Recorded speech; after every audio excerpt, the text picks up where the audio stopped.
Hi everyone, my name is Jen and this is Bee's House Plants, where we talk about all these houseplants and home design. Welcome back. So today's video is going to be all about repotting. I recently put up one of those question boxes on Instagram asking you guys what videos you wanted to see from me, and someone suggested that I make a video about repotting. So that's exactly what I'm doing now. If you ever want to request videos from me in the future, make sure you are currently followed on my Instagram at Bee's House Plants, because that's usually where I ask for suggestions. Alright. There's lots to go over, so let's get into it. Okay, let's talk about ideal potting time. For the majority of houseplants, the ideal time to repot is during the spring and in the summer because that is its active growing season. However, not all plants have active growing seasons in the spring and the summer, so if you ever want to confirm for a specific plant, you can probably just Google that information to confirm. But the reason you want to repot a plant during its active growing season is because when you are removing it from its current pot, you're ripping it out of its home, and it's a very, very stressful situation for a plant because plants do absolutely get stressed. So the reason you want to do it during its active growing season is because it will acclimate much, much quicker to its new pot and its new home because it's growing at a much quicker rate in the spring and the summer. However, really for houseplants, it's not really like a death sentence to repot in the winter time because they're kept indoors. That also means it's mostly temperature regulated, and most people who are into houseplants have heat mats, humidifiers, grow lights, etc. So it's not a death sentence to repot in the winter time. If your plant looks like it's stressed, like if all the leaves are falling off, if a lot of leaves are turning brown or turning yellow, and you think it's an issue within the root, it is much, much better to just address that situation in the winter time and repot then versus trying to wait a couple months until it's spring because your plant might not last until then. If you want a timeline, I feel like for me, it averages out for each plant usually needs to be repotted around once a year. That definitely does vary between plant to plant. Like my syngoniums get root bound incredibly quickly, so I actually just repotted my syngonium for the second time this year. However, there's also plants like string of hearts where because its root system is so shallow and so fragile and delicate that it actually will take it a very, very long time to get root bound, and we'll talk more about what root bound means in a second, but it'll take a very, very long time for that plant to get root bound, so it can actually last several years without being repotted. But remember that soil does actually break down over time, so I would say around like a year or so is when a soil will be considered broken down. The plant will have absorbed all of the natural nutrients and micronutrients that are naturally in the soil, and then the actual particles will also break down into smaller particles. That means that over time the soil will actually compact down. This makes it harder for your roots to absorb water and also to get oxygen if your soil is compact. So if you are not repotting once a year, then make sure that you're also aerating your soil, which means you just take a stick or something and stick it in there to make sure that your soil is not all like clumpy together, and also fertilizing and adding back in additional nutrients. You can fertilize with either adding things like worm castings, which is like basically just worm poop, and like sprinkling that in, or you could use liquid fertilizer. Usually I prefer to use liquid fertilizer. I use fish fertilizer. I'll make sure to have a link for that in the description box. It smells not great, but it also doesn't last for too long, and my plants seem to really, really like it. Okay, let's talk about soil. I feel like soil in the planting community is a little bit of a contentious topic because everyone has their own recipe, their own mixture, and they swear that their recipe is the best. But here's the deal, right? When you are deciding what to repot your plants in, that should be based on you and your plant. So that means two things. First, evaluating what that plant needs and what that plant likes, because different plants have different preferences over soil. Like you wouldn't put a cactus in the same soil that you would put a peace lily in. And second, your habits and what your watering habits are, how you like to care for your plants, right? Okay, so for me personally, I am a chronic over waterer.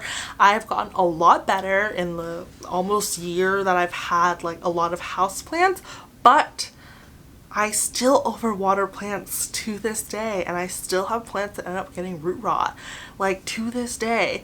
And so all of my house plants are in extremely porous and extremely chunky mixes.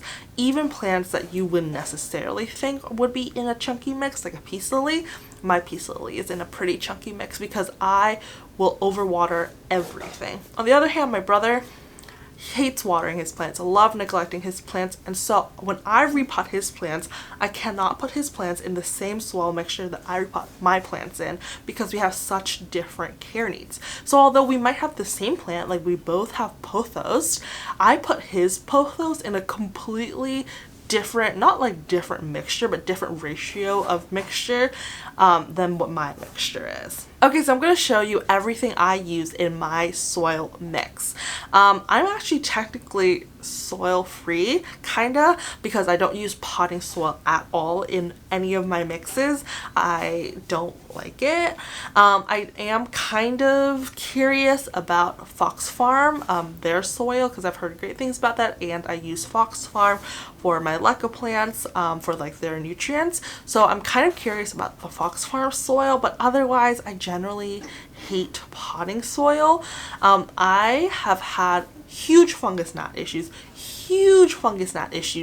with like bags of like potting soil, and even like microwaving it or like putting in the oven, like why bother when I could just use something else. And also, I despise Miracle-Gro because every single plant that I've ever had in Miracle-Gro, even if I put like 10% Miracle-Gro and like 90% Perlite, have gotten root rot. Like every single plant that Miracle-Gro has touched inside my house has gotten root rot, so I despise it. But that's not saying that you can't grow houseplants in Miracle-Gro, because you absolutely can. If you watch Rachel from Heart Shade Leaves, her entire collection is in Miracle-Gro, and her plants are like 100 times bigger and more beautiful than mine are. So it really depends on what your watering habits are. So keep that in mind. Okay, let's get into what I use. Okay, so this is coco coir, and coco coir is like the outside part of a coconut that people will grind up and then dehydrate and press into blocks to sell. So this is a lot of coco coir once you rehydrate it. Like I don't really know how much the conversion is, but like one bag of this coco coir will last you so long. I think I bought this box and it had 2 of these, so this is like one, or like, so it had like 4 of these sections, and I bought this probably almost a year ago, and I still have 2 like sections left. So like this is a lot of coco coir once it's rehydrated. Okay, and the reason I use coco coir is because coco coir is moisture retentive. So it keeps moisture inside the plant. It is an alternative to peat moss, and a lot of people recommend you use coco coir over peat moss because peat moss is not a renewable resource and it's not sustainable to use peat moss. However, coco coir, because it's the part of the coconut that is normally discarded, it is much more sustainable than using peat moss, so that's why I use coco coir. Okay, and then what my amendments are for the coco coir is first orchid bark.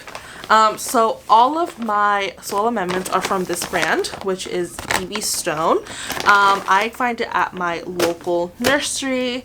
I'll put a link to their website so that you can see if your local nursery carries the product. Otherwise, I will also always link alternatives to this brand that you can find on Amazon in my description box as well. But this is orchid bark, and I always find like the largest chunks of orchid bark that I can. So for this brand, it comes in a medium or a fine, so I always choose the medium. And orchid bark is fir bark. It's called orchid bark because normally what people use this for is for planting their orchids. But the type of tree it is, it's fir bark. So sometimes you can also find like cheaper packages of the same thing labeled as fir bark. I've heard people say they can find it at like pet stores and stuff because people use it for their reptiles. I've never tried that, but orchid bark, I consider this like an essential. Okay, and the other essential is pumice. So I use the same brand. I really don't think what brand matters. I think it's pretty much all the same thing. I know that pumice actually comes in like much chunkier versions than this one does, but this is the only variety that my nursery carries it. If you can find a chunkier version, I would actually recommend a chunkier version, but that's like about the size of my pumice. So pumice is a really porous, I want to call it a stone, but I feel like that's not correct, and I don't want like geology, study of rocks, like people to come at me, but it's like a very porous material. If you can't find pumice, then I would recommend perlite, but I don't like perlite because perlite to me feels like styrofoam, and like whenever I water a plant that has perlite in the mixture, the perlite ends up like floating to the top. So I don't like perlite. I much prefer pumice. I also consider pumice to be an essential in my collection. And then the last thing I put in my soil mixture is charcoal, and this is horticultural charcoal. I do believe that there is a difference between like horticultural charcoal and like other types of charcoal. Like you can't use the charcoal that you put in like your grill. It has to be like horticultural charcoal. I've heard people ask if you can use like food grade charcoal, but food grade charcoal is usually like grounded up and not in like rock form. And what charcoal does is that it is supposed to help filter the soil mixture and also aerate. So I think you would want it in like the rock horticultural form.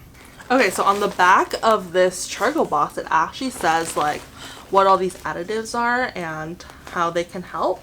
So for horticultural charcoal, it says helps absorb soil odors and reduce the impact of overwatering. Huge overwater. So I find charcoal to be really important. However, I don't think it's a must, but I think it's nice to have. And then for the pumice, the volcanic pumice, it says for use in soil and potting mixes to improve soil aeration and water penetration. That's what I said before. Orchid bark, a screened fir bark. We recommend it for all types of orchids and bromeliad mixes. I use it for everything. Okay, so usually how I mix up my soil mixture is that I will hydrate. It's really hard to hydrate just a chunk of the coco coir, so I'll try to hydrate like basically like half of like one of those big blocks at a time, which creates a ton of coco coir. Then I put them in like the silver trays, you know, and then I try to let it dry out, just like leaving it out for a couple days, and then I store it in a Sterilite container like this. I got this one at Hobby Lobby for like literally less than $1. And then what I will do is that I will mix up all of my soil additives into that tray and then store it in a different Sterilite container.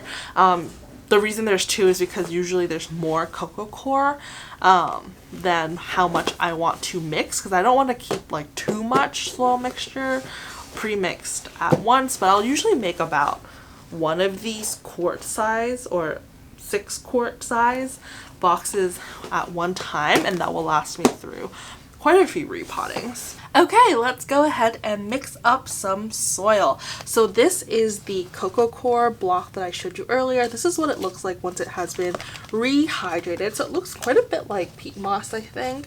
And it has like these long cocoa fibers like that.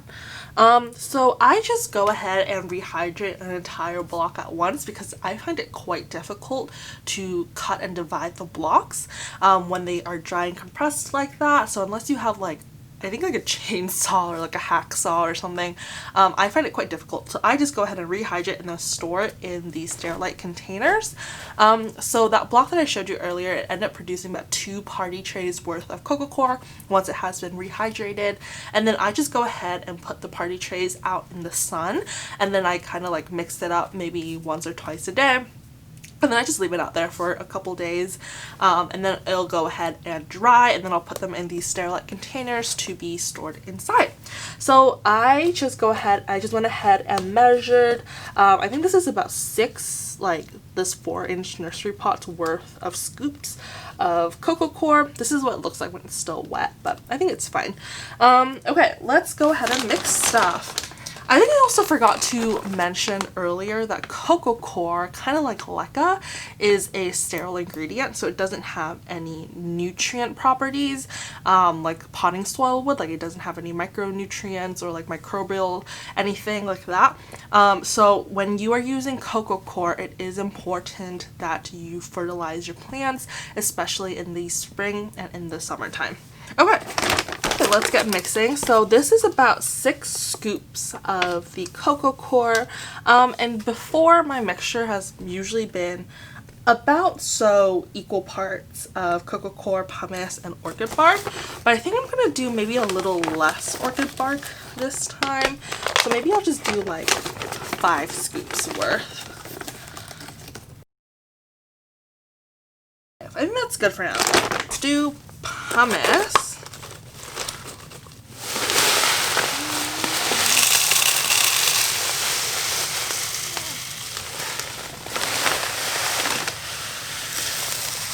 And then the charcoal, I don't really measure, like a handful. Okay, now it's just a matter of mixing this all up.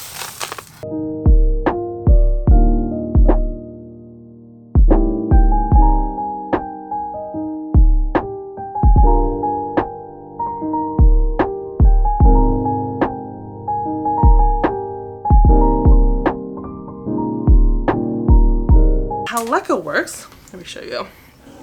So this is a string of dolphins. I just transferred it, so I don't know how it's doing in LECA necessarily just yet, but this is basically how it works, right? So this is just a regular nursery pot. It has the medium in it. Obviously, the root system is planted in, and then you pour water over top to about the 1/3 line, and then the LECA will wick the water upwards. This means that the plant is always receiving the water that it needs. However, because the material is so porous, it has a lot of oxygen as well. We also need to talk about overwatering and what that means. So overwatering is not your plant necessarily receiving too much water. It's how the soil holds on to the water that causes root rot. So you can't give your plant too much water. It's the frequency in which you water that causes root rot. So if you're watering too frequently and your soil is not drying out enough in between you like watering, that's when root rot happens, and it's because of the way that the soil is holding on to water, and then it's kind of like suffocating the roots, right? So the root, because there's so much water, is not able to properly absorb water.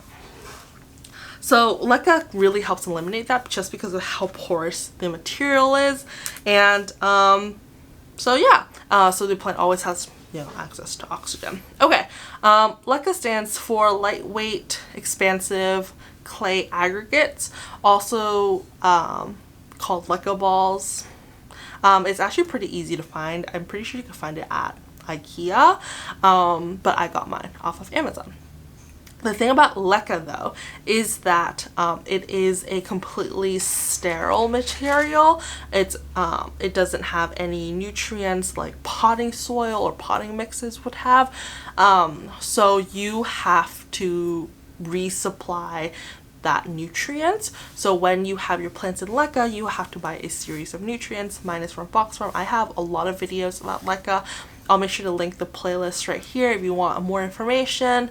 So yeah, so you have to keep that in mind that if you're planting your plants in LECA, you also have to add nutrients. Okay, while we're here talking about things that you need for repotting, I also want to shout out 2 additional things that I love. The first, clear nursery pots. Game changer. This way you can see all of your root development. So I repotted this Thai constellation. I don't really remember when I repotted it, but I repotted it I think early this year, and look at how much roots there are. So you can really see all of the root development.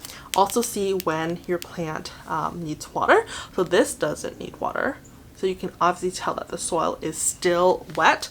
It was a huge game changer for me to switch over to clear nursery pots for the majority of my plants. A lot of people will recommend that you get a moisture meter, so I do have one, which was helpful for me at the beginning of like my plant journey. However, I can't use a moisture meter anymore because I found out that the moisture meter doesn't really work for my mix. Because I make my mix so chunky, the moisture meter works on soil tension, and it calibrates like how wet the soil is, like based on how like the surface tension of the soil or something like that. So I kept putting it in, and it kept telling me that the soil was dry even after I just watered the plant. So that's when I started Googling. I learned about that. So a moisture meter doesn't really work for me anymore, so I just got clear pots so I can visually see it.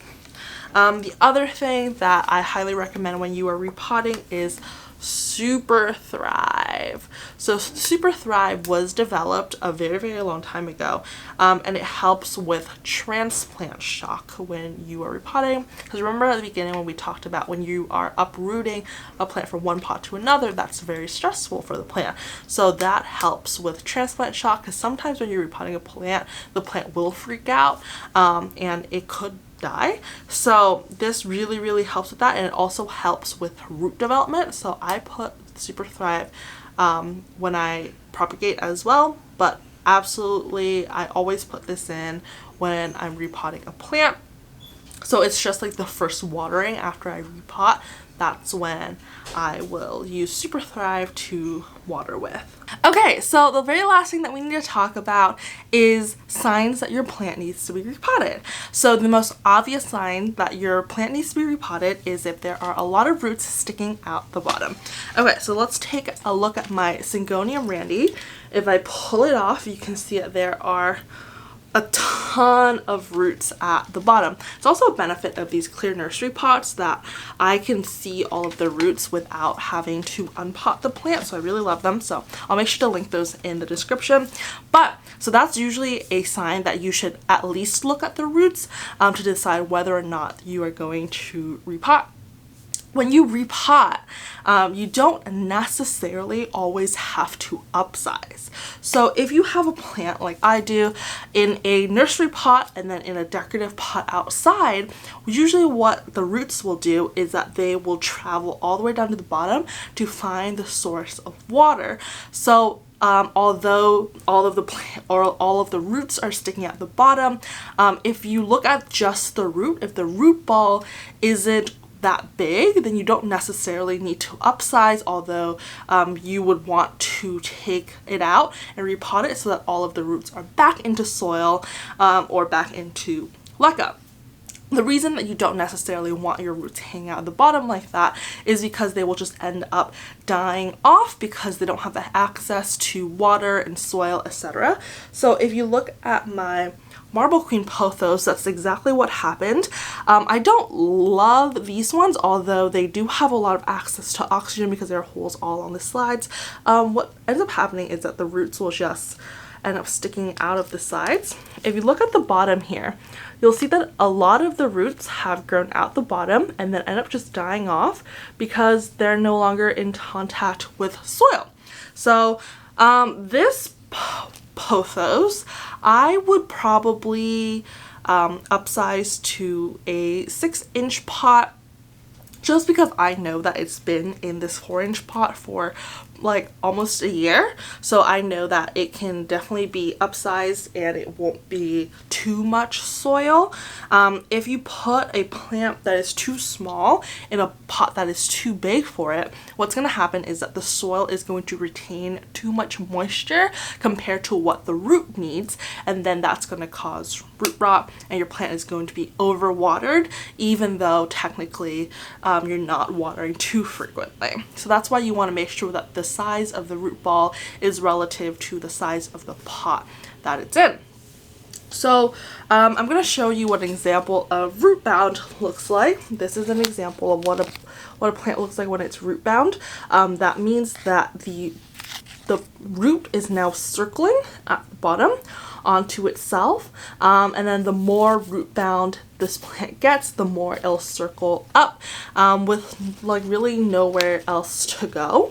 And we don't want this because we want the roots to be in contact with soil and not in contact with like other roots, because then it's not absorbing anything, right? Okay, so this plant, I would probably also upsize to an 8-inch pot, but let's say that I don't want a plant in an 8-inch pot just because like size restrictions or whatever. You could also split the plant in half, so divide the plant into 2 different smaller plants. I feel like it also wouldn't be completely detrimental to this plant if I just repotted it into this 6-inch pot, just to make sure that the root is more compressed and more compact up top. But I actually already did that once with this plant back in February. So the fact that it is once again already root bound, if I were to repot this again, I would probably upsize it. Syngoniums, however, get root bound like really quickly, so I think they prefer to be a little bit root bound to push out more leaves. So just because this is root bound right now, I'm not totally in a rush to repot it. Other signs that your plant needs to be repotted, if there are no roots sticking at the bottom, is if you are watering constantly and your plant keeps getting too dry, even though it's not like a seasonal change or something, right? Like between winter and summer, obviously you're going to be watering a little bit more frequently in the summer just because it's hotter and therefore water is evaporating more quickly. But if it's like still in the same season, you've already adjusted your watering schedule, and then it seems like you're watering this plant all the time, but it constantly looks like it's thirsty, maybe it's because it needs a little bit of a repot, because if there's too much root and not enough soil, then obviously the roots aren't getting adequate water. Okay, another sign is if all of the bottom leaves start to die off. And if it's like a lot of them at once and not just like one leaf, like if all of your bottom leaves are turning brown or turning yellow and dying off, that also indicates a root issue that you need to take a look at. Okay, so I think those are all of the indicators. For me, usually I feel like all of my plants need to be repotted around once a year. So I'll kind of just know that, oh, it's time to take a look at this plant and to check out the root system. And also, again, because I have a lot of my collection in clear nursery pots, it's very, very easy for me to tell when a plant needs to be repotted. Okay, that's all I have for you today. If you have any suggestions for future video ideas, please make sure to leave it in the comments below. Thank you so much for watching. If you like this video, please give it a thumbs up and subscribe, and I'll see you soon. Bye!